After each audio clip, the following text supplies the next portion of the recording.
Poor Mr. Poirot. I'm quite sorry for you. If at first you don't succeed, try again. We've a long way to go still. Typery? No, that comes later. Letter T. The next little incident will take place in Doncaster on September 11th. So long. ABC. I should compare this letter with the one on my desk which I received earlier to see if it does indeed come from the same person.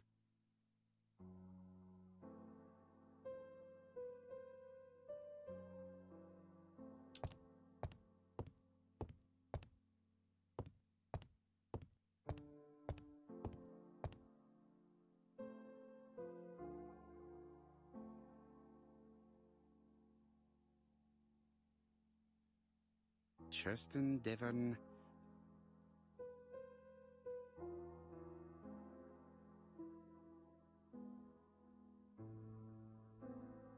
Hastings photo album.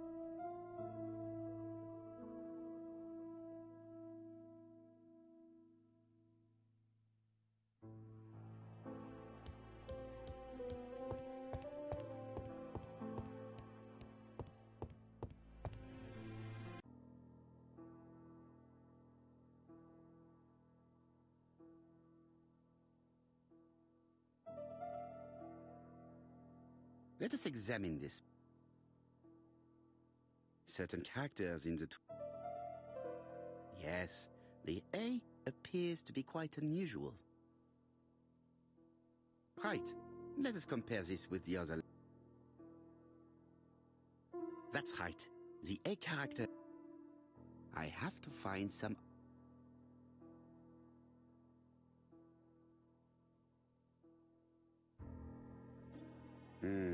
The dub...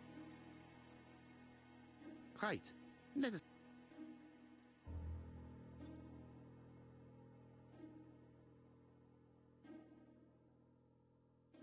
Of course, the double... I have to find some other... Yes, this... Right, let us... Yes, the... My theory was right. These two letters were written with the same typewriter. Hastings, he strikes tomorrow. Chief Inspector Japp? He's on another line. Can I take a message? Yes, please, mademoiselle. It is from Hercule Poirot. Tell him ABC strikes tomorrow in Doncaster. He must call me back. Very well, sir. Bien, now I'm going to see what I can find from these burned documents. I've received the product I need. Hastings, if you do not mind, I would like you to take a few notes. Yes, yes.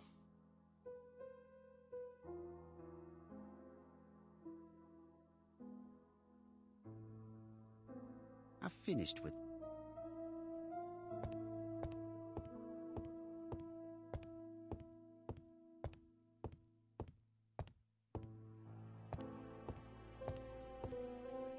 Now, down to work. All of this needs putting in order a little.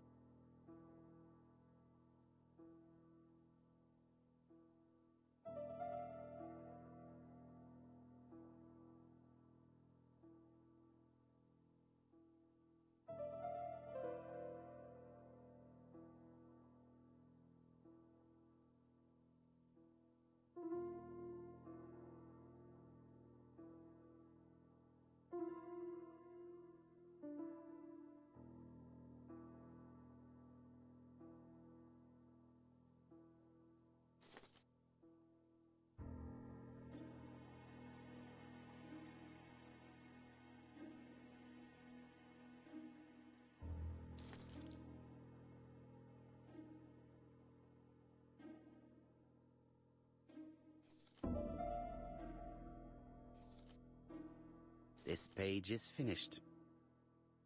That's done. 3 more to go.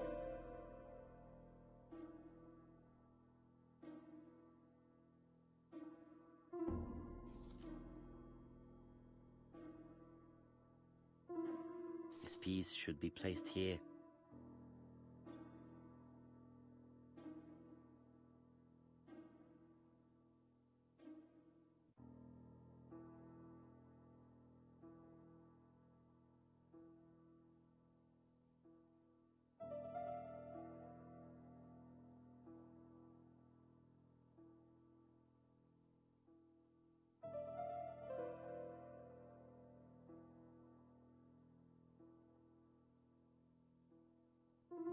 This piece should be placed here.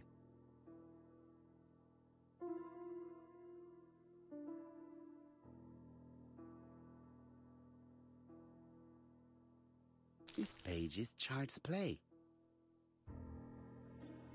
This page is finished. And that's 2 done.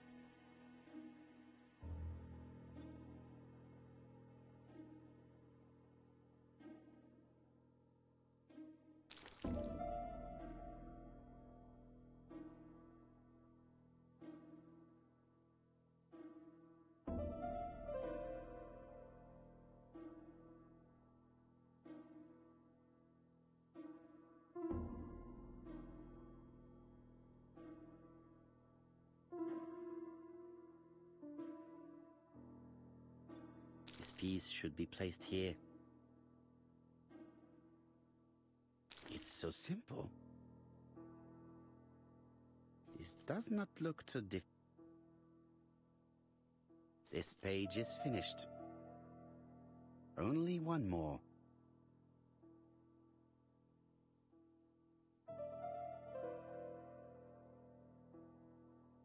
I think that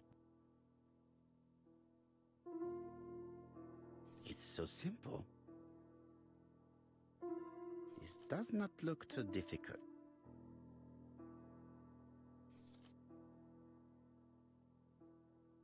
This page is finished. All the pages are reconstructed.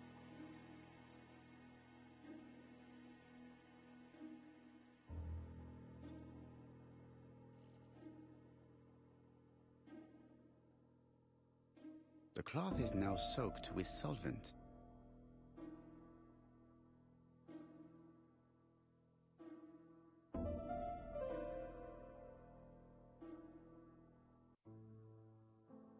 Got it! Make a note, Hastings, make a note.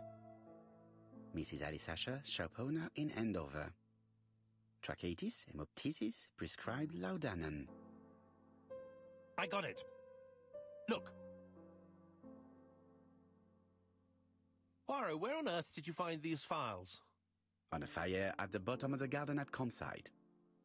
All right, but where did the person who burned them find them?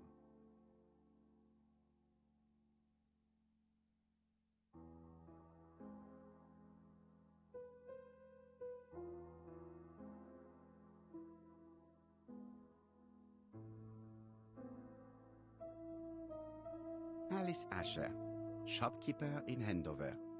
Tracheitis, hemoptysis, chronic cough with loss of blood, prescribed laudanum-based cough medicine. Betty Barnard, waitress in Bexhill. Chronic bronchitis causing dysphonia, advised to stop smoking. Alexander Bonaparte Cust, war wounded, mustard gas and head trauma, pulmonary emphysema, hemoptysis, coughing fits with blood, suffers from absences and amnesia. Dick Dudley Dunbar, owner of the Black Swan Hotel in Doncaster, asthmatic, heart disease, heart condition. Let us now try and get our brain cells to work.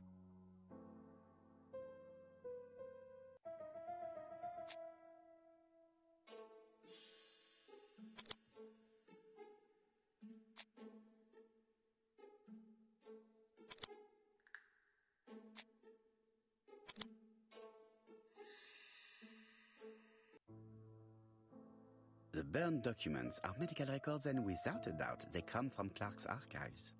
First of all, because all the patients have throat conditions. And secondly, their name starts with either A, B, C or D, and it is precisely the files that match these letters that have been tampered with. But why burn these files? How come the names of the two victims appear on them?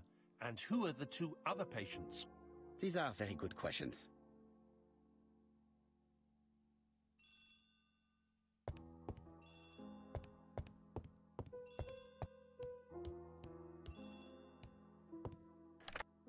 Hello, Poirot? Any news, Chief Inspector? You wanted a stocking seller? We have one. Reported by his landlady who thought he was behaving suspiciously. He has the most unbelievable name. Alexander Bonaparte Cust. Yes, Alexander Bonaparte Cust? How did you guess? Poirot, you have magical powers. It's a serious lead. I called Doncaster. A person matching Cust's description has been seen at the station. He got off the train from London, but after that, nobody knows where he went. Look for him at the Black Swan Hotel. What? How do you know he's there? Trust me, Chief Inspector. You appear to be very sure of yourself. Very well. I'll call the Black Swan straight away. The owner is going to get a shock when he learns that there's a murderer under his roof. Chief Inspector, I would rather call myself. As you wish. Please go ahead. Hello, the Black Swan. Hercule Poirot here. May I speak to the owner? Speaking. Dick Dudley Dunbar. How can I help you? Is there Mr. Cust among your guests? He arrived today. Shall I call him for you? No, it is you I wish to speak with. But who is this Cust?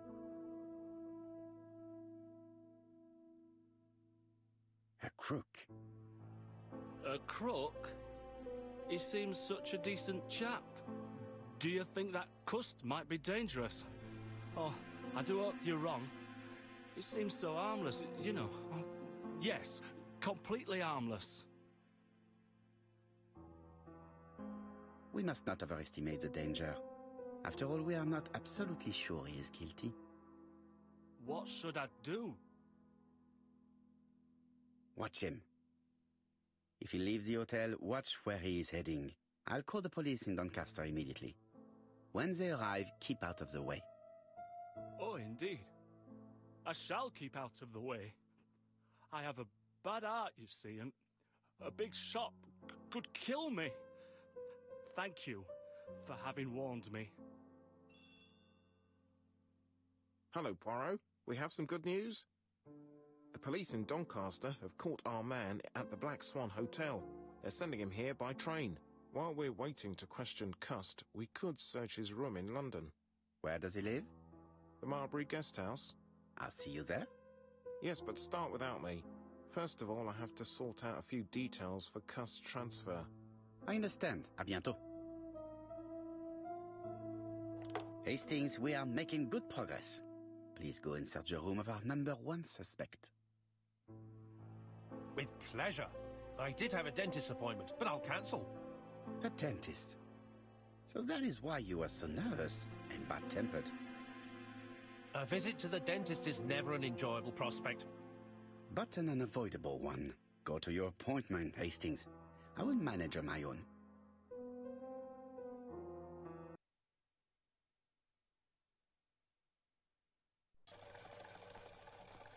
To Marbury Guest House, please.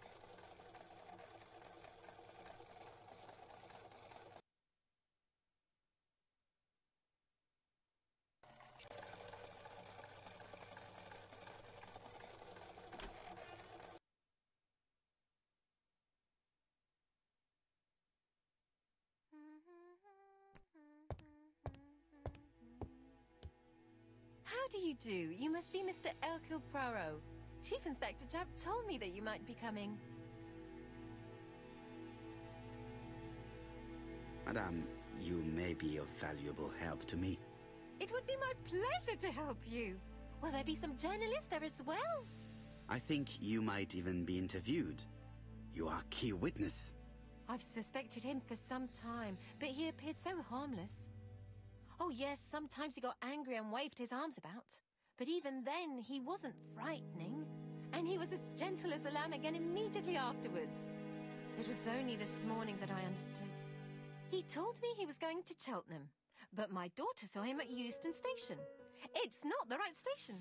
To get to Cheltenham, you have to take the train from Paddington. And what's more, Mr. Cuss left behind an ABC with Doncaster underlined. As you can imagine, when I saw that, I called Scotland Yard. Well done. You were right.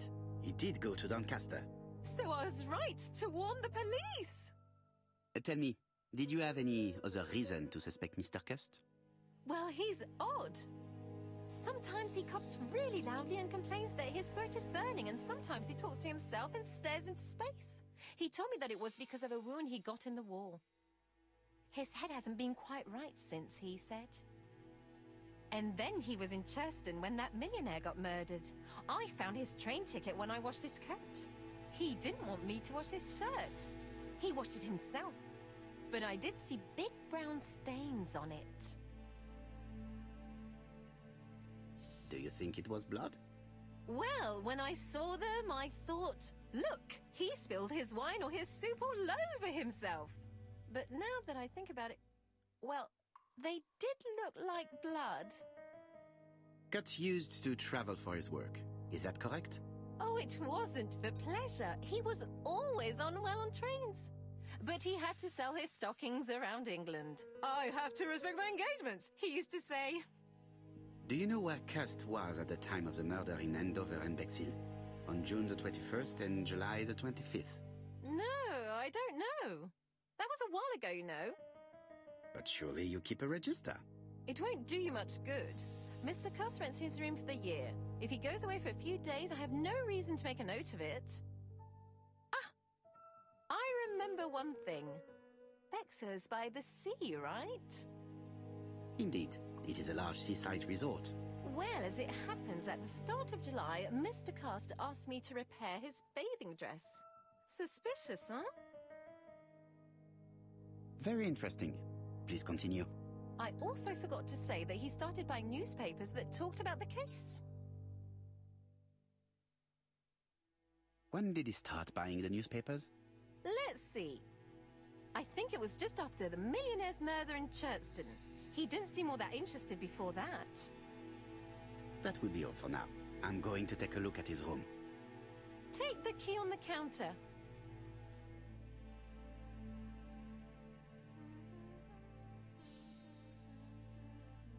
I don't think my register will help you. Mr. Cuss rents his room all year. If he goes away for a few days, I have no reason to make a note of it.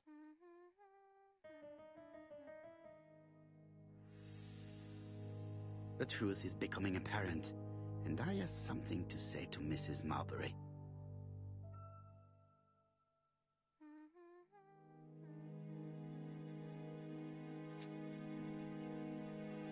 This woman appears to be in a good mood.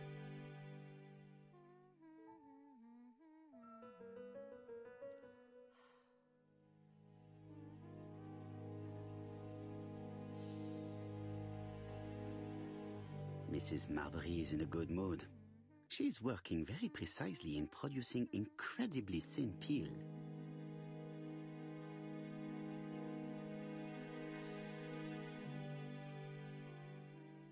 It looks like I've found the real master of this house.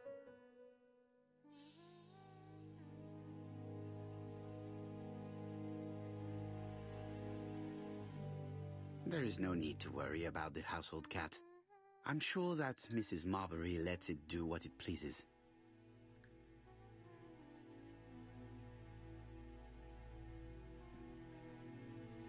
I have something to say to Mrs. Marbury.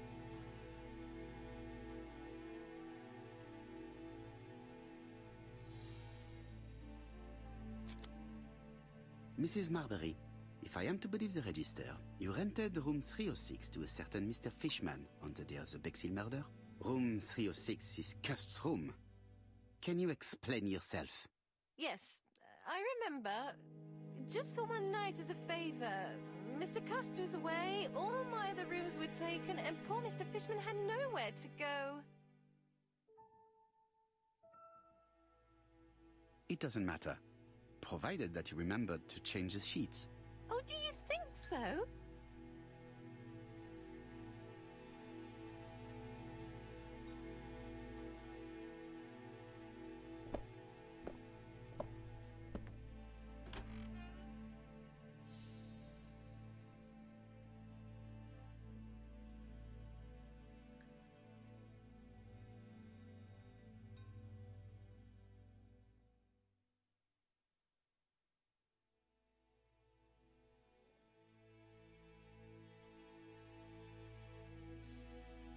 Laudanum Cameron's Chemists.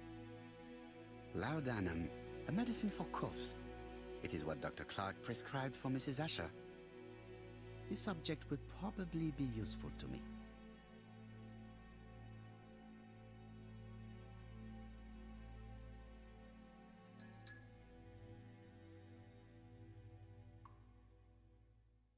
Diethyl barbituric acid, Johnson Company.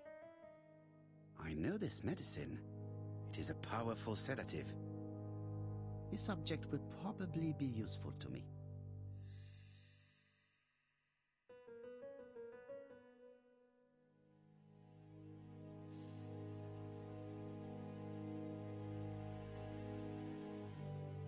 This dark stain. It could be blood, but goodness knows how long it has been there.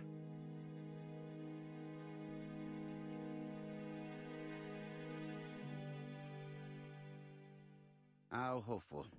This place is a real mess.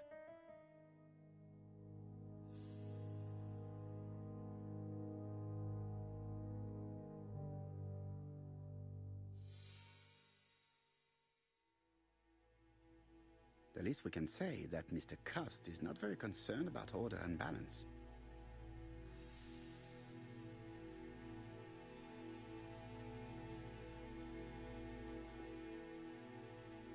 Trousers, white shirts, everything has been washed very well. The Bexhill daily paper, dated from the day of the Bexhill murder. Most probably the basting dress repaired by Mrs. Marbury's expert hands. All the main articles referring to the ABC case are here, from the Churston murder onwards. Nothing before that date.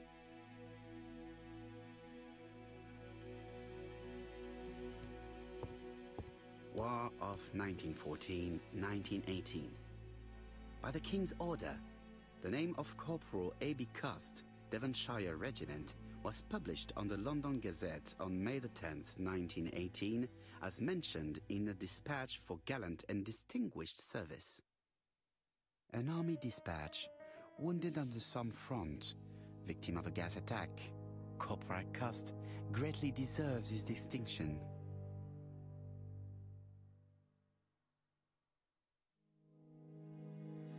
Did Cust drop it when he opened the window, or was it Mrs. Marbury while she was cleaning? Cust is parsimonious. He keeps his pencils and sharpens them until there is nothing left. It is clear that he did not grow up in luxury. John Milligan, Managing Director, Silky Legs, Frederick Street, Leicester. To A.B. Cust, Marbury's Guest House, 1935, May the 21st. Dear Sir, further to our letters dated 5th and 10th of the month, we confirm we are you as door-to-door salesman, according to the conditions stated in our previous letters. We will send you the articles by mail and also a Redfield typewriter you will be using for every business letter. Regarding the schedule of your rounds, please do as following. June 21, Andover. Arrive by train the 20th in the evening and get a room at Station Hotel. Start your turn in the north part of the town. This letter establishes that Cust went to Andover, but the ink has hidden the destinations of his other trips. I know from Mrs. Marbury that he went to Churston. I just have to show that he went to Bexhill, and I will have proved that he was present at all the crime scenes.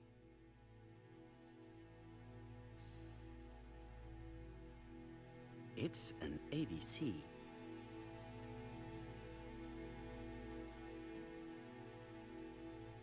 A long-bladed knife. A murderer's weapon. This object would probably be useful to me.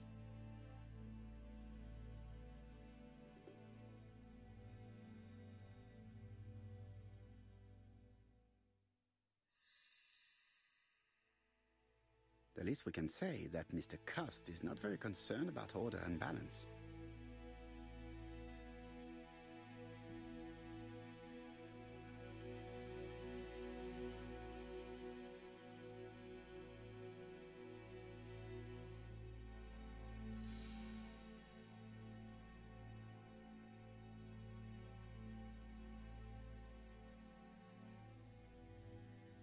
I have to get the ribbon. How am I going to do it?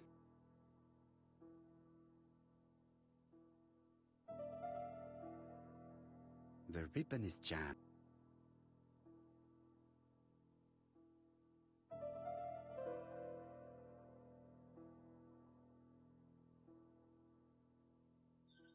The left-hand heel has been removed.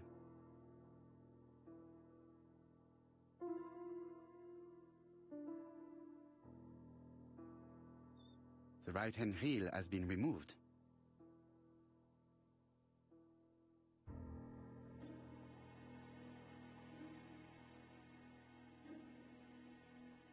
Something is blocking the ribbon. Something is blocking. And here is the ribbon. Let us see if it was indeed used to write the letters sent by ABC.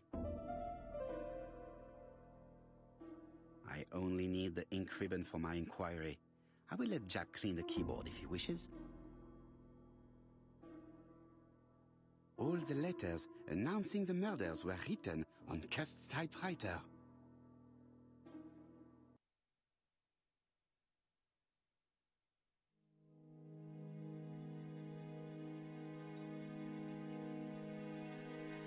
ABC guys, enough to sign about a dozen murders.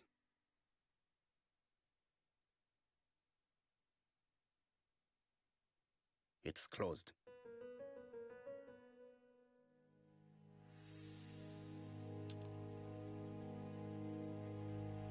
This knife is very useful.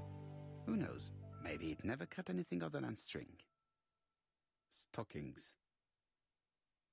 Let us now try and get our brain cells to work.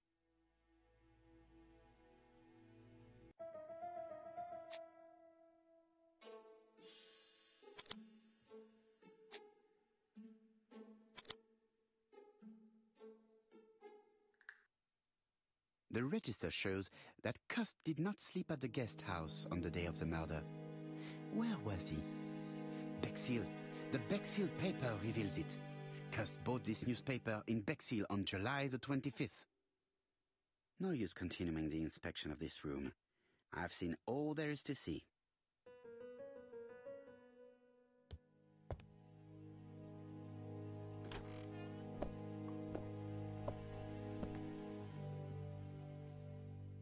Goodbye, Mrs. Marbury. Thank you for your help. Bye. Ah, Chief Inspector. I was about to leave. Good evening, Chief Inspector. Welcome. Please excuse me, I must go to the kitchen. I'll leave the key of Mr. Cust on the counter.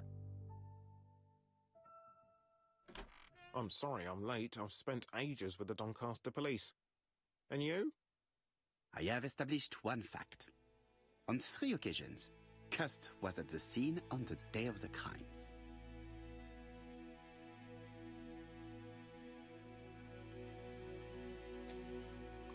I've listened closely to what you have to say, Poirot.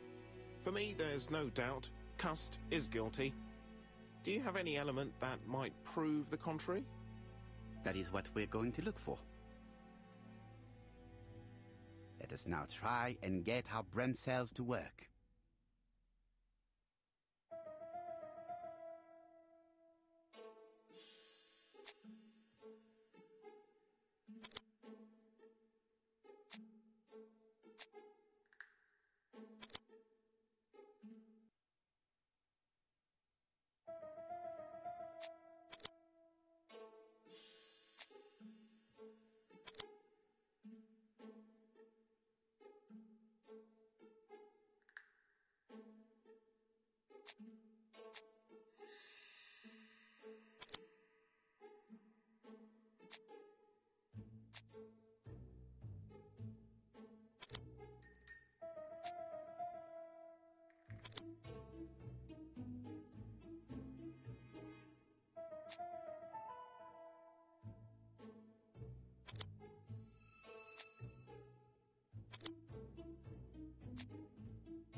The evidence against Cust is overwhelming. His presence at the scenes, the knife, the blood-stained shirt, the ABC's in a box.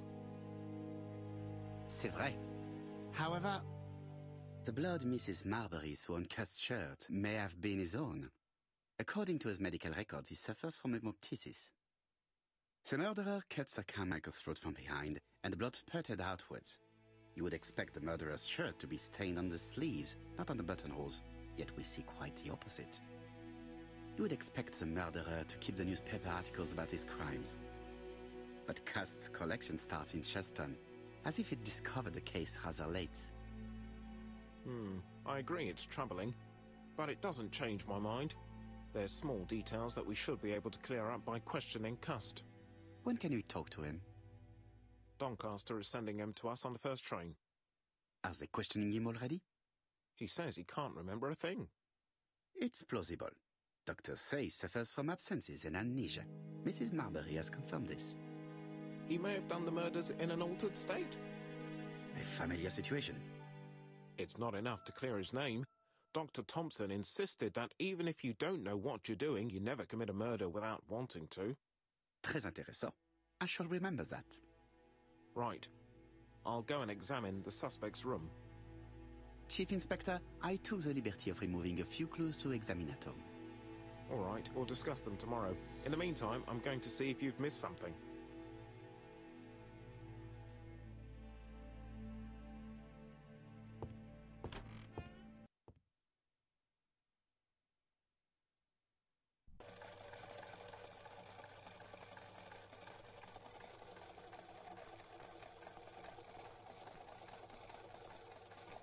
To Scotland Yard, please.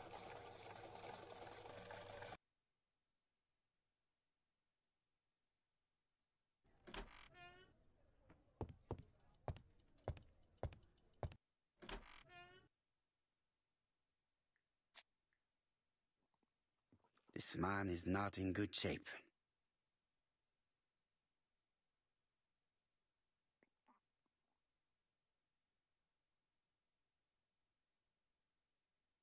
He is worried and very tired, and other police have been hard on him.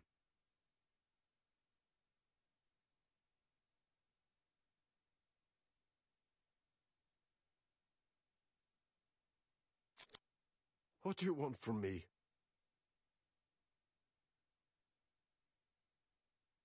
Good day, Mr. Cust. I am Hercule Poirot. Ah, you're the detective. Yes, I am the person you have been sending the letters to. I didn't write these letters. I've already said so. Très bien. You did not hide these letters. But the question remains, who did? Probably one of my enemies. I have many. I do not believe that you are capable of murder, Mr. Cust. I hope not.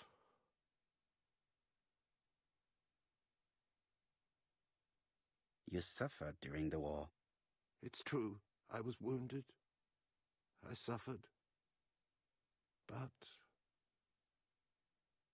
the army was the only place I didn't feel inferior. No questions. Just orders to follow. But ever since you were wounded, you have absences, bouts of amnesia. And headaches. Professor Clark treated you. Yes, a few years ago he really helped me with my burned throat. Of course, you never considered killing a doctor who took such good care of you. No, never. You were seen at all the crime scenes. Yes, I was. I travel a lot, but not for pleasure. I am terribly unwell in trains. But I had to respect my engagements. My employer gave me very precise written instructions about the towns I had to visit. Let's see. The company you claim to work for, Silky Legs, has never heard of you. And as for these letters they sent you, they were written on your own typewriter. The company sent me the typewriter when I started working for them. Yes, but the letters were received afterwards.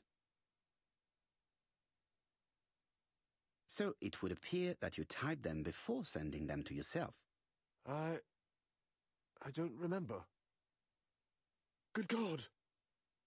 I don't know what's happening to me. My head hurts terribly.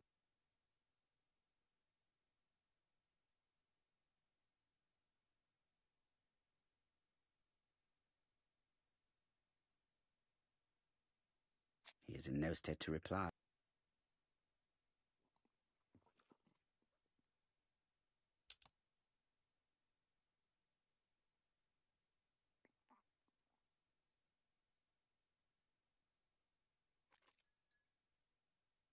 Take this. It will help you.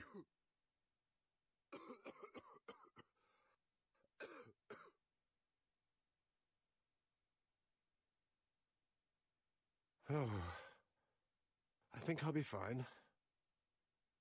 Let us see, Cust. Look at me. You know very well that you committed these murders? Yes, I know.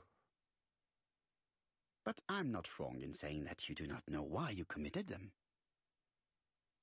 No, I don't.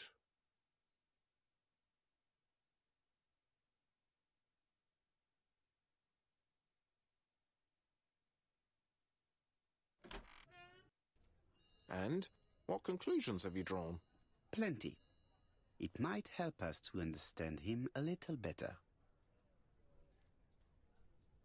Let us now try and get our brain cells to work.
I don't see any clearer than before.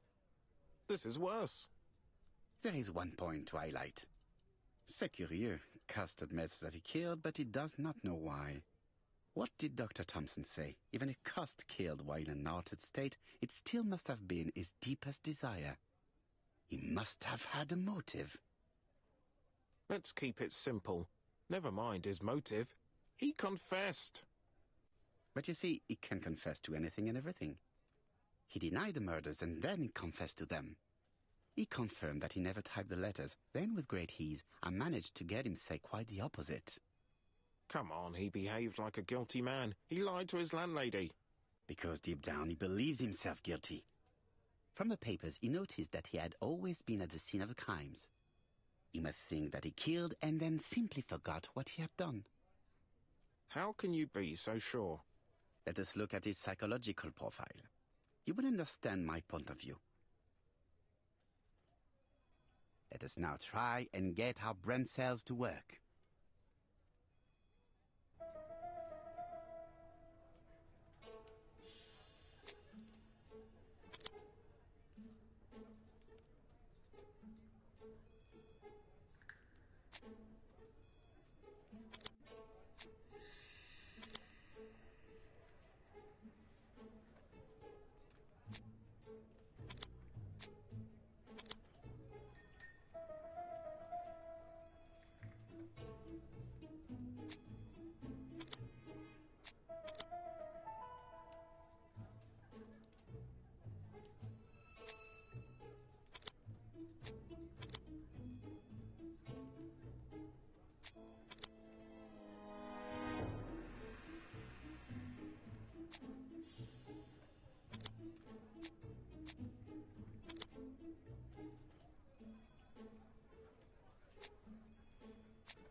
You see? Cust's character is quite the opposite of the murderer's. But if he's a madman, can we really talk about his character? You know very well that our murderer does not behave like a psychopath. Apart from the signature, there is no ritual repetition in the choice of victims. Very well, you're right as always. So we have no confession, no culprit, no suspects, nothing. And all that after 2 months of inquiry? What should I do? Have faith. Just give me 24 hours.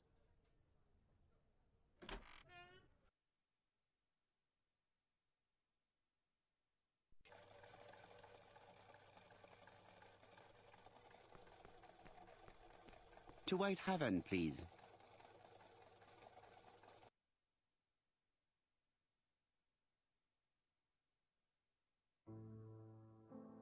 Cust's arrest is a great success for you, Poirot.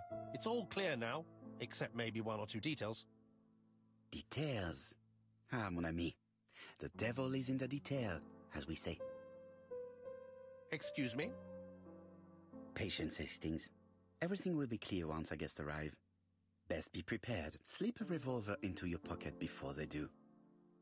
A revolver? But Poirot, what are you afraid of? Trust me. It is important you carry a weapon for this meeting. I will lend you mine. What about telling me what you have in mind? Surtout pas. You wouldn't be able to play your role. Wait 1 moment, I will bring you my weapon.